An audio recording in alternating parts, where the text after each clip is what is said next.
Welcome back to Rising Pakistan. Rising Pakistan में खुश आमदीद कहेंगे आप तमाम लोगों को, और ये भी उम्मीद करती हूँ कि जिन लोगों को देर से उठने की आदत है वो अब जाग चुके होंगे, और अगर नहीं जागे तो जो इर्द गिर्द के लोग हैं वो जल्दी से जाए और पानी की बाल्टी उनके ऊपर गिरा दें, उन्हें कि सो के उठ जाएं। पानी कहाँ, आम लेकर जाएं। आज सुबह से आम की खुशबू से वो जाग उठेंगे। आज मुझे लगता है जो आम इन्होंने खाए हैं वो इनके दिमाग वो पे खास हो चुके हैं, असर कर चुके हैं। आम खास हो चुके हुए हैं। और आम की खासियत पता है क्या है? हाँ। कि उसका असर देर तक रहता है। आपको अंदाजा हो चुका होगा। वो मुझे अंदाजा हो रहा है। अब पानी में भी आम नजर आ रहे हैं, अब पता चले हारून शुएब में भी इनको आम नजर आ रहे हैं। जिस जगह बैठे आमों का मौसम आ गया जी, और बिल्कुल आम जो है वो फलों का बादशाह है। तो हम तो इंतजार कर रहे हैं बेचैनी से कि बस फुल जो है ना पीक पे पहुंचे मौसम, और फिर जो है ना मजे मजे की चौसा, सिंदड़ी, अनवर अटोर और लंगड़ा, क्या क्या वैरायटीज हैं आमों की। अनवर अटोर में जो जायका है जी, उसके पीछे कई अनवर मकसूद साहब तो नहीं है। आज का जो हमारा टॉपिक है, मैं बड़ा डर रहा हूँ क्योंकि अनवर मकसूद साहब पे बात करते हुए ये ख्याल रखने की ज़रूरत है कि अनवर मकसूद साहब खुद माशाल्लाह इतनी खूबसूरत बात करते हैं, इतनी अच्छी ज़बान बोलते हैं कि हम, मेरा भी आज जो है ना थोड़ा सा कॉन्फिडेंस लेवल डाउन हुआ है कि अनवर साहब पे बात करने के लिए ज़रूरी है कि बंदा बात भी वैसे ही करे। बिल्कुल ऐसा ही है, लेकिन हारून हमेशा आपने ये रिस्पॉन्सिबिलिटी अच्छे तरीके से निभाई है, क्योंकि हमेशा हमारे ऊपर एक रिस्पॉन्सिबिलिटी होती है जब हम पाकिस्तान के लेजेंड्स के बारे में बात कर रहे होते हैं। बिल्कुल। सो हमें बिल्कुल ट्रस्ट है आप पे कि आज भी आप अपनी रिसर्च जो आप लेकर आए वो अच्छे तरीके से आप उसको बिल्कुल जी। और अनवर मकसूद साहब की तो क्योंकि ज़िंदगी और उनका करियर इस तरह का रहा है कि उसमें क्या क्या चीज़ें हमें देखने को नहीं मिली, कितना कितना खूबसूरत काम किया है उन्होंने, और एक पूरी जर्नी है। क्योंकि वो शुरू होती है 1935 में जब वो पैदा हुए हैदराबाद दक्कन में, और फिर उसके बाद वो फैमिली जो है वो मूव करके पाकिस्तान आई। पाकिस्तान बनने के बाद कराची में सेटल हुए। और बड़ी एक मज़े की बात बताऊँ आपको कि वो अपने इंटरव्यूज़ में बताते हैं कि 50 से ज़्यादा ट्रंक थे उनके साथ जब वो फैमिली वहाँ से मूव करके पाकिस्तान आई, और वो सब ट्रंक सिर्फ किताबों से भरे हुए थे। तो वो एक फैमिली थी जिनका सिर्फ जो था ना ओढ़ना बिछोना जिसको कहते हैं, वो किताबें थी, वो तालीम थी, वो इल्म था उनके पास, और कुछ नहीं था।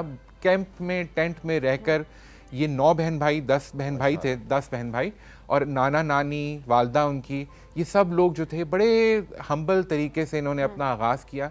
लेकिन फिर आप ये देखिए कि वो फैमिली, उसमें ऐसे ऐसे सितारे आपको नज़र आएंगे जो निकल के आए अपने अपने फील्ड्स के, जो मास्टर्स बने। तो सबसे बड़ी बहन फातिमा सुरैया बजिया, क्या बड़ा नाम है हमारे पाकिस्तान की ड्रामा इंडस्ट्री के लिए, टेलीविज़न इंडस्ट्री के लिए।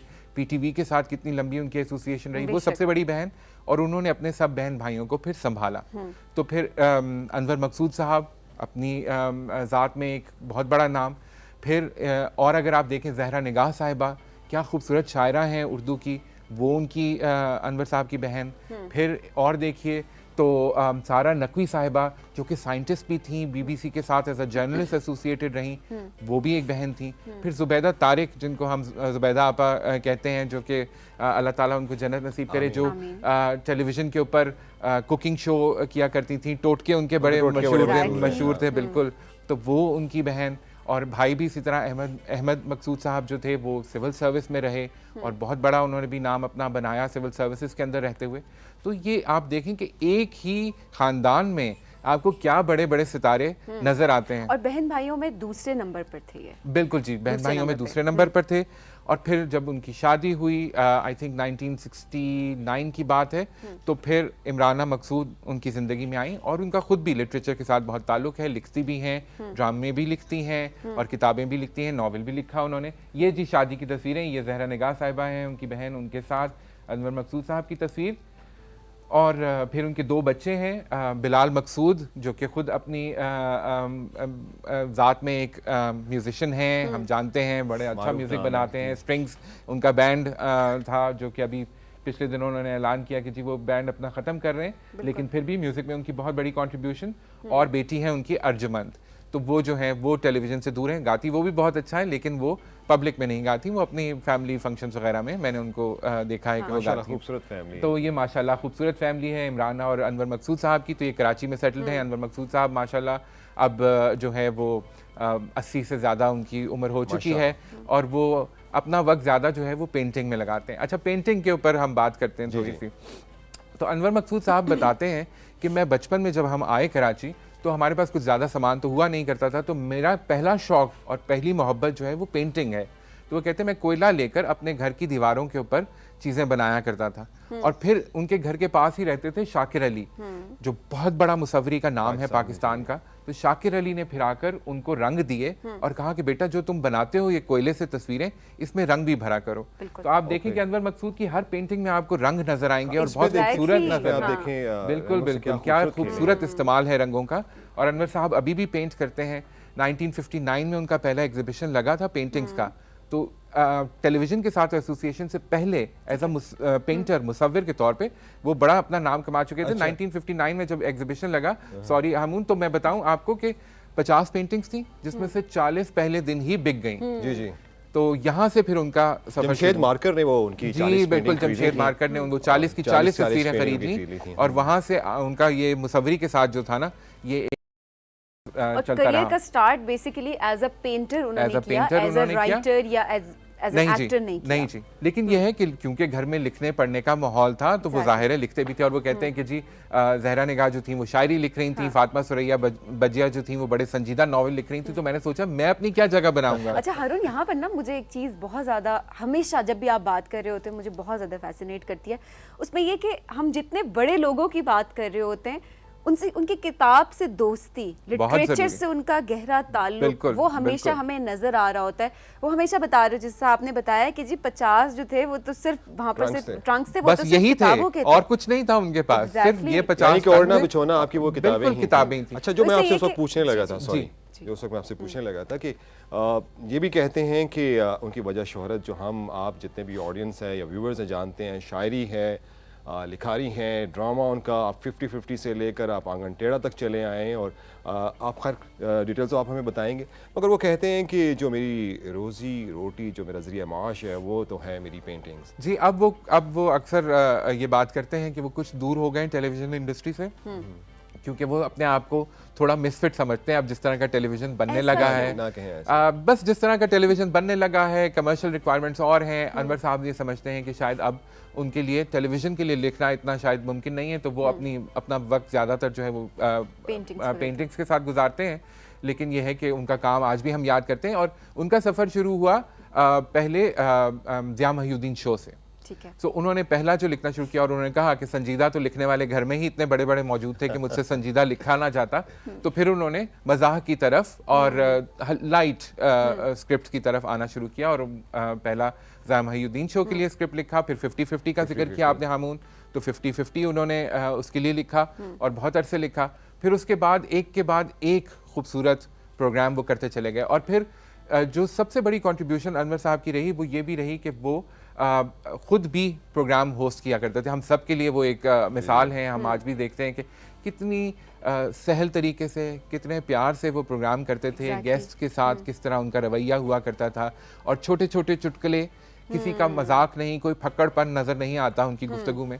और उसके अंदर ही वो इस तरह का मजाक पैदा करते थे कि घर में बैठे अगर आप हंस नहीं रहे तो कम से कम मुस्कुराते थ्रू आउट आप रहते थे। जब अनवर साहब बिल्कुल अनवर साहब का जिक्र हो और मुस्कुराए ना इंसान, ये तो हो नहीं सकता। बेसिकली उनकी बात करने का तरीका, जब भी आप उन्हें सुने तो बस आप सुनते ही रहते हैं। अच्छा, उन्होंने सीरियल कम लिखे और इंफरादी ड्रामे तवील दौरानिए के वो ज़्यादा लिखते थे। तो फिर एक सीरियस ड्रामा है उनका जो मुझे बड़ा पसंद है, अगर मौका मिले तो सबको देखना चाहिए, जो अवेलेबल भी है यूट्यूब के ऊपर। वो है दौरे जुनू, जो एक मियाँ बीवी की कहानी है और उनके बच्चे जो हैं वो जा चुके हैं बाहर और वो दोनों अब आखिरी अयाम में अपनी ज़िंदगी गुजार रहे हैं उस घर के अंदर। बहुत खूबसूरत कहानी है। कवि साहब हैं उसमें, नवीद शहजाद हैं। तो ये ड्रामा जो है पीटीवी का 1983 वो एक लॉन्ग प्ले आया करता था वो तो वो है और वो देखने वाला है। और ये यूट्यूब पे अवेलेबल है, ये ज़रूर देखें सब लोग। और फिर उसके बाद ऑफ कोर्स आजकल तो फिर रिलेट भी कर सकते हैं, 83 देखें और आज अगर आप 39 इयर्स के बाद देखें तो आप तो ये ज़्यादा बिल्कुल कहानियाँ वही होती हैं, इंसान चले जाते हैं, बदल जाते हैं। तो ये बहुत कॉमन होता जा रहा है हारून, हर घर में ये डायलेमा है कि बच्चे पढ़ते हैं और वो उठ के चले जाते हैं। आंगन टेढ़ा, क्या बात है। वो एक माइलस्टोन था उनकी करियर में एज अ राइटर। क्या खूबसूरत ड्रामा था। और शकील साहब, बुशरा अंसारी और सलीम नासिर ने बड़ा यादगार किरदार इसमें अदा किया। और बहुत खूबसूरत इसमें आपको मज़ाक हल्का फुल्का नजर आएगा, एक लाइट हार्टेड बांध के रखता है आपको ये बिल्कुल album बिल्कुल। थोड़ा। आज भी जो है ये कंसिडर होता है कि ये पीटीवी के classics। क्लासिक्स में इसका शुमार होता है। तो जी बहुत खूबसूरत ड्रामा था। अब हमने क्योंकि काफ़ी उनके ड्रामों की बात कर ली है और उनके शोज़ की बात भी करेंगे, तो थोड़ा सा हम देख लेते हैं। एक क्लिप भी आपके लिए लेकर आए हैं, तो वो आज हम देखते हैं अनवर मकसूद साहब का एक क्लिप। बिल्कुल जी।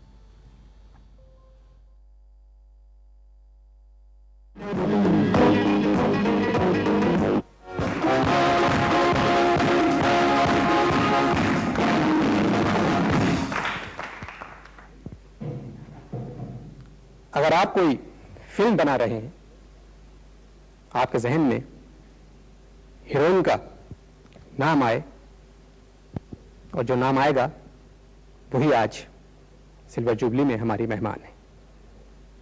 हर फिल्म की कामयाबी की जमानत अब तक जितनी सुपरहिट फिल्में हमारे यहाँ बनी हैं, सिवाय तस्वीरी खबरनामे और किंग कॉन्ग के, बाकी हर एक में ये हीरोइन थी। हमारी खुशनसीबी है माशाल्लाह, हर तस्वीर में आप दोनों ऐसे ही खुश नजर आते हैं जैसे आज नजर आ रहे हैं। शुक्रिया। मैं तो डर रहा था आज आप शायद ना आए और कह दें कि फ्लू हो गया है क्योंकि हर मुश्किल मुकाम पे आपको फ्लू हो जाता है। क्योंकि ये काफी आसान काम था इसलिए मैं आया। फ्लू नहीं हुआ। फ्लो नहीं हुआ। बात झगड़े से शुरू करें या मोहब्बत से शुरू करें? पहले प्यार मोहब्बत से शुरू की जाए और झगड़े पे आके खत्म की जाए। आप बहुत बड़े ओहदे पे फाइज हैं आजकल, ये सैलाब के इंचार्ज हैं आप। पिछले दिनों आप गुजरात और झेलम के दौरे पे गए थे, तो आपने वहां क्या देखा? पानी। हमने रेलवे के सबसे बड़े अफसर को दावत दी। मैंने फोन किया तो उनके मुलाजिम ने कहा कि साहब जो हैं वो पटरी बदल रहे हैं। Where there is a will, there is a way. Wrong फिर से पढ़िए।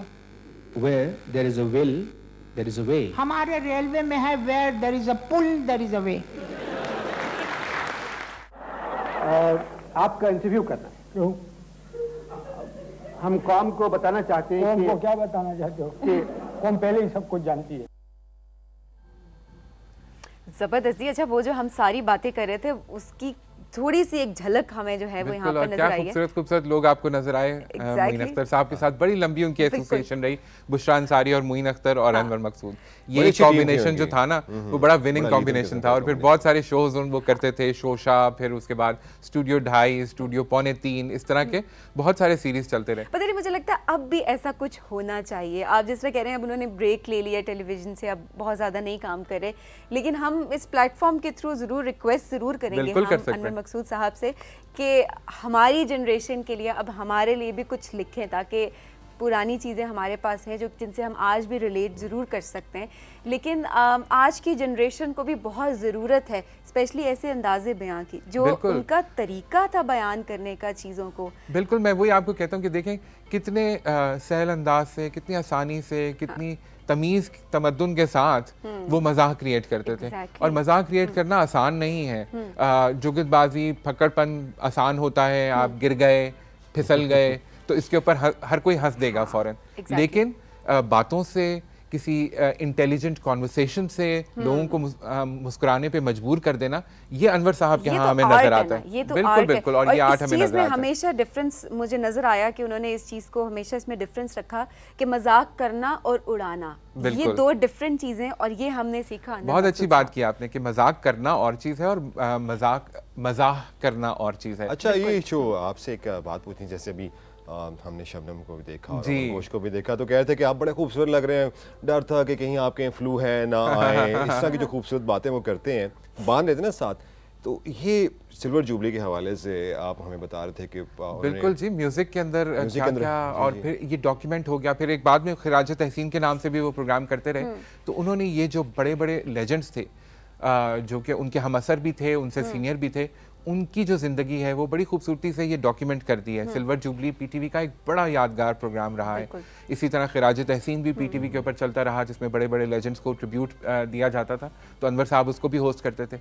और अनवर साहब का कमाल ये है कि वो जो स्क्रिप्ट लिखकर देते थे दूसरों को भी, जैसे वो अगर मुइन साहब के लिए कोई स्क्रिप्ट लिखते हैं या बुशरा के लिए लिखते हैं, तो वो जो है वो ऐसे लगता था कि वो लोग ही बोल रहे हैं। अनवर साहब सिर्फ उनको क्यूज दिया करते थे हल्के फुल्के अपने इंटरव्यू के दौरान में, और वो जो थे वो उनको स्टार बनाते थे। मुझे तो जी उनके सभी प्रोग्राम बहुत पसंद हैं, लेकिन एक उनका प्रोग्राम आया था हाफ प्लेट, अगर एक ड्रामा पीटीवी के ऊपर आया था, वो भी एक तवील दौरानी का खेल था, और उसमें थी खालदा रियासत, और वो भी शायरों की कहानी थी। एक शायरों की फैमिली थी, मियाँ बीवी थे, आपस में नोक झोंक उनकी रहती थी, जैसे हर घर में होता है। लेकिन उसमें प्यार भी था, उसमें एक कशमकश भी थी, और वो जो थी ना। अच्छा, मैं आपसे एक बात पूछना चाहूँगा। अच्छा, थोड़ा सा इससे पहले जो हमें स्क्रीन पे हमें पिक्चर्स नजर आ रही हैं, उन पे अगर हम थोड़ी सी बात करें।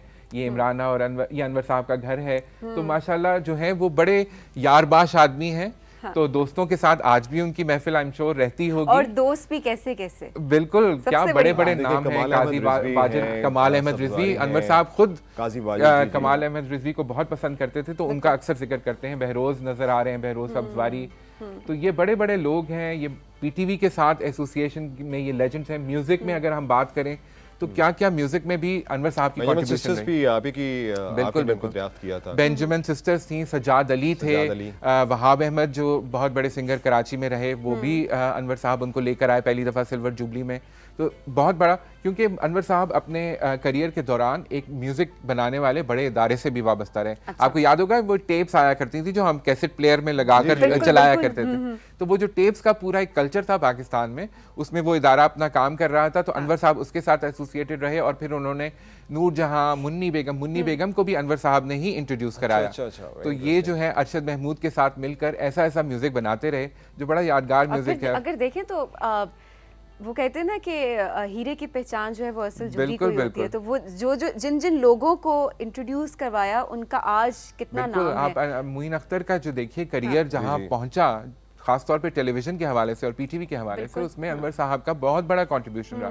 और उन दोनों की इतनी दोस्ती थी कि बाद में अनवर साहब ने एक जगह जिक्र भी किया कि मैं अब भी जब स्क्रिप्ट लिख रहा होता हूँ तो मैं कहीं कहीं लिख देता हूँ कि ये जो है ये मुइन अख्तर इस तरह बोलेगा और ये मुइन अख्तर ये जवाब देगा। हालांकि अब मुइन साहब तो रहलत फरमा चुके हैं, लेकिन यह है कि अनवर साहब जो हैं और उनकी दोस्ती वो आज भी उनके दिल में। ये उन्हीं का कमाल था कि आंगन टेढ़ा में अरशद महमूद साहब से, जो कि बेसिकली कंपोजर हैं, म्यूजिशियन हैं, और उन्होंने उनसे क्या कमाल किरदार करवाया। उन्होंने उनसे कराया, दुर्दाना भट्ट थी, वो भी उसमें आई, और क्या खूबसूरत शकील ने किरदार अदा किया। सलीम नासिर साहब, अल्लाह ताला उनको भी जवारे रहमत में जगह दे, उन्होंने क्या खूबसूरत किरदार अदा किया। अपनी जिंदगी का यादगार किरदार जो है वो सलीम नासिर ने आंगन टेढ़ा में किया। बिल्कुल। अच्छा, हम थोड़ी सी अगर पर्सनालिटी की बात करें अनवर साहब की, कि हम पिक्चर्स भी कुछ देख रहे थे, मुझे तब से अब तक ज्यादा डिफरेंस नजर नहीं आया। बिल्कुल उनकी शख्सियत में, जिस तरह की उनकी ड्रेसिंग है वो जैसी पहले थी, मुझे आज भी ज्यादा फर्क नहीं नजर आया। आपको कोई फर्क नहीं? बिल्कुल आप सही कह रही हैं कि वो एक उनका एक अपना अंदाज है। देखिए, ये बहुत जरूरी है कि हर इंसान अपना ये समझ ले कि उसकी जगह कहाँ है, उसके ऊपर क्या सूट करता है, कितना वो इसको डायल अप कर सकता है या डायल डाउन कर सकता है, और फिर कंसिस्टेंसी रखे उसके ऊपर, अपनी एक पर्सनालिटी स्टैब्लिश कर ले और फिर उसके अंदर बेहतरी लाने की, फिनेस लाने की कोशिश करता रहे। तो वो अनवर साहब के यहाँ नजर आता है कि वो उनका जो एक अंदाज था, उनके हेयर स्टाइल का एक पूरा वो था, ट्रेंड था, तो वो जो है वो लेकर चलते रहे। और ये फैशन ट्रेंड्स को ज्यादा फॉलो नहीं किया उन्होंने। देखिए, फैशन जो होता है वो टेम्परेरी होता है, स्टाइल जो होता है वो परमानेंट होता है, और वो हमें नजर भी आया, वो अनवर साहब के स्टाइल में नजर आता है, और वो आज भी वैसा ही है जैसा मेरा ख्याल में उनके करियर के आगाज में था। जो मैं आपसे इस वक्त सवाल करना चाह रहा था कि आपने रिसर्च किया उनके ऊपर यकीनन, तो कैसा महसूस होता है अगर हम तीनों भी इस वक्त इमेजिन करें, बल्कि पूरा पाकिस्तान इमेजिन करे कि आपके घर में जहाँ बैठे हुए हैं वहाँ पर एक से बढ़कर एक बैठा हुआ है, तो आप आपस में लिटरेचर डिस्कस कर रहे हैं, आप आपस में पोइट्री डिस्कस कर रहे हैं, आपस में आप पेंटिंग डिस्कस कर रहे हैं, तो फिर ऐसे कमाल के फन पारी तो हमें देखने को मिलेंगे। बिल्कुल ऐसे ही। कैसे महसूसात होंगे जब रिसर्च कर रहे थे, तो आप किस फीलिंग से? देखिए, मेरा तो ख्याल है कि माशाल्लाह बड़ी फैमिली के साथ और फिर इतने बड़े बड़े नाम, और मुख्तलिफ शोबों से, फैशन में उनकी बहन सुगरा काज़मी और बंटो काज़मी उनकी बहू जो हैं, सारा नकवी की बेटी हैं और सुगरा की बहू।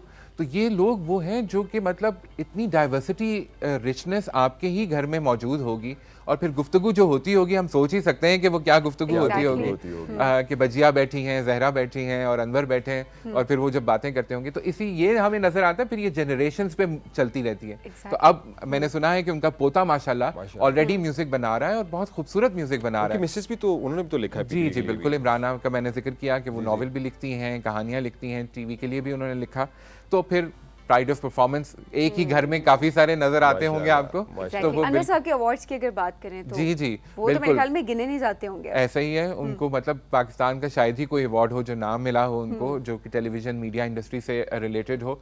लेकिन यह है कि हुकूमत पाकिस्तान ने भी उनको प्राइड ऑफ परफॉर्मेंस दिया इन 1994, और उसके बाद 2013 में हिलाल इम्तियाज़, जो पाकिस्तान का दूसरा बड़ा सिविल अवार्ड है, वो भी अनवर साहब को दिया गया। तो ये उनके माशाल्लाह अब तो ग्रैंड चिल्ड्रन हैं, तो वो भी उनके साथ वक्त गुजारते हैं, और वो अनवर साहब अपनी ज़िंदगी में अब खुश हैं पेंटिंग्स के साथ और अपने बच्चों के साथ। तो ये है, लेकिन ये कि वो जो तहजीब और तमद्दुन है वो सीखने की चीज़ है। बिल्कुल, वो हमें, मेरे ख्याल में जो हमें टेक अवे लेना चाहिए सारे मेमोरी से, जो कि हम अनवर साहब को आज याद कर रहे हैं, और दुआ करते हैं कि अल्लाह ताला उनको लंबी ज़िंदगी दे और वो इंशाल्लाह दोबारा टेलीविज़न के लिए लिखना शुरू करें और पीटीवी के लिए लिखें। तो बिल्कुल, तो वो जो तहजीब, तमद्दुन, तमीज़, ज़बान, कल्चर जो हमें नज़र आता है, वो हम सबको सीखने की ज़रूरत है। बिल्कुल ऐसा। हारून, यहाँ पर मैं यंगस्टर्स की क्योंकि हमेशा बात करती हूँ कि क्योंकि अब डेफिनेटली उन्होंने ही आगे बागडोर संभालनी है सारी। आज का नौजवान किस तरह से अनवर मकसूद साहब की ज़िंदगी से रिलेट कर सकता है? क्या रिलेट करता भी है अभी या नहीं करता? ये भी एक क्वेश्चन। बहुत अच्छा सवाल है आपका। मेरे ख्याल में रिलेट करता है, हमें भी उनकी ज़रूरत है और उन्हें भी नौजवानों से कोई मतलब he is very fond of young people. Theatre उन्होंने लिखा है और अभी पिछले कुछ अरसे में उन्होंने बहुत सारे थिएटर प्लेस लिखकर यंग लोगों को, यंग टीम्स को दिए हैं, जिन्होंने वो थिएटर प्लेस इनेक्ट किए हैं। सो आई थिंक वो लिंकेज क्रिएट करने की ज़रूरत है। सो वो जो पूरी जनरेशन है उनके पास इतना बड़ा विरसा है जो उन लोगों ने संभाला हुआ है, और यंगस्टर्स को ये इनिशिएटिव लेने की ज़रूरत है कि वो उनके पास जाएं, उनके पास बैठें, उनसे ये बातें सीखें, और ये जो ख़जाना है इसको फिर अपनी बेहतरी के लिए इस्तेमाल करें। जैसे थिएटर का मैंने जिक्र किया, तो यंग ग्रुप्स को चाहिए कि वो जाएं, अनवर साहब से मशवरा करें कि हमें अपना काम किस तरह बेहतर बनाने की ज़रूरत है ना। जिस तरह हम पहले भी बात कर रहे थे लास्ट वीक भी तलत हुसैन साहब की और अब अनवर साहब की, कि ये वो लोग हैं जो कि सिखाने के लिए तैयार हैं, ये मौजूद हैं, ये सिखाने के लिए तैयार हैं। अब ये ओनर सीखने वाले पे है। तो देखें, ये जो सीखना सिखाना होता है ना, ये टू वे प्रोसेस होता है। हमेशा ट्रेंड के पीछे नहीं भागना चाहिए कि ये चीज़ अभी बहुत ज़्यादा है ना, क्योंकि हमने हमेशा बात की कि जो फैशन है, जो ट्रेंड है, वो टेम्पररी है, लेकिन जो आपका स्टाइल है और जो आपने सीखा हुआ है वो हमेशा आपके साथ ही और ढूंढना पड़ता है। उसके लिए आपको एफर्ट करनी पड़ेगी। अगर आप में लगन है सीखने की, तो फिर आपको इन लोगों के को ढूंढ के उनके पास जाना पड़ेगा। आपकी भी मुलाकात हुई, आप मेकअप रूम में मुझे बता रहे थे। बिल्कुल, मैं उनके घर गया और मैंने उनका इंटरव्यू किया, और माशाल्लाह मतलब इतने खूबसूरत होस्ट, जिसको कहते हैं ना एक ग्रेशियस होस्ट, वो थे। उन्होंने बिठाया, चाय पिलाई, बातें की। बहुत खूबसूरत घर है उनका, हर जगह आर्ट नजर आता है उनके घर में। तो बड़ा मजा आया उनके साथ, बड़ी अच्छी नशिस्त रही। और अगेन वही बात की तहजीब, तमद्दुन, कल्चर आपको उनके घर में नजर आता है। बहुत शुक्रिया। ये गुफ्तगू ऐसी है कि जिस पे दिल तो नहीं करता कि हम बिल्कुल बात होती जाए। काम तो होता है कि बहुत शुक्रिया आप आए, गुफ्तगू की, और इस हवाले से हम चाहेंगे कि फिर हमारी मुलाकात हो। जरूर। उस मुलाकात में अगर उनका साथ हो तो फिर क्या ही बात हो। Exactly. Thank you so much Haroon. वही बात है कि टाइम बहुत कम होता है, गुफ्तगू बहुत ज़्यादा हो सकती है, लेकिन अब देखते हैं कि अगले सेगमेंट में आप क्या हमारे लिए लेकर आते हैं। Have a good day.